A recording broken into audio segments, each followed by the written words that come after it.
ক্রিয়াপদ নিয়ে কথা বলবো আজকে। ক্রিয়াপদ, ক্রিয়া হলো বাক্যের ইঞ্জিন, ক্রিয়া ছাড়া বাক্য হবে না। যেমন যেমন কি, আমি ভাত খাই। এই যে দেখেন, আমি এটার একটা বগি, ভাত এটা হলো একটা বগি, এটা হলো মনে করেন এই যে রেল লাইনের ইঞ্জিন। দেখেন এই যে এখানে জোড়া আছে। দেখেন আপনি যদি লেখেন আমি ভাত, তাহলে কিন্তু হয় না।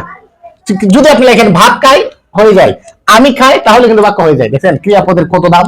এখানে কর্মভেদে ক্রিয়াটাকে 3 ভাগে ভাগ করা হয়েছে। একটা হলো সকর্মক, একটা হলো অকর্মক, আর একটা হলো দ্বিকর্মক। সকর্মক হলো যার একটি অবজেক্ট আছে, আর দ্বিকর্মক মানে যেটার দুইটা অবজেক্ট আছে, আর অকর্মক মানে যার একটা অবজেক্ট নাই। এখানে আমি আগে লিখে রেখেছি সকর্মক মানে কি। সকর্মক যদি আমি বলি সে বই পড়ে, সে কি পড়ে, ক্রিয়াকে কি বা কাকে দ্বারা প্রশ্ন করলে যদি উত্তর পাই সেটা অবজেক্ট হবে। সে কি পড়ে, বই পড়ে।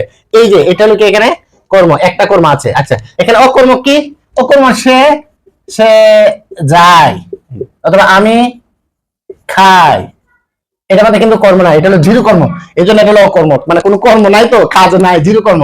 শুধু আমি যাই আর খাই, কোনো কাম টাম করি না। বলে না সমাজে অকর্ম লোকটা হইতেছে, আমরাও ভাই সমাজের অকর্ম লোক, কর্ম করতে পারি না।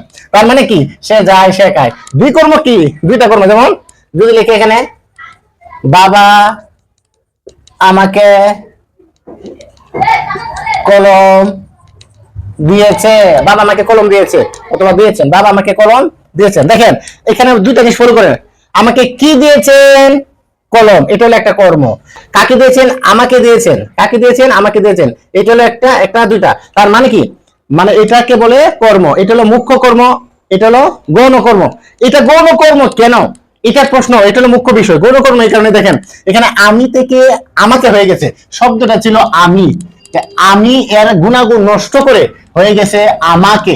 যেহেতু গুণাগুণটা নষ্ট করে ফেলেছে, এই জন্য মূলত এটা গৌণ কর্ম। মুখ্য কর্ম মেইন, বলে না মুখ্যমন্ত্রী আছে, গৌণমন্ত্রী, গৌণমন্ত্রী কিন্তু না, গৌণ মানে তুচ্ছ। আমি আমার গুণাগুণ নষ্ট করে আমাকে হয়ে গেছে, তাই এটা হয়ে গেল কি, গৌণ কর্ম। সামান্য ক্রিয়াপদ নিয়ে কথা বললাম, বিস্তারিত অনেক আলোচনা ধারাবাহিকভাবে হবে। ধন্যবাদ সবাইকে, আসসালামু আলাইকুম।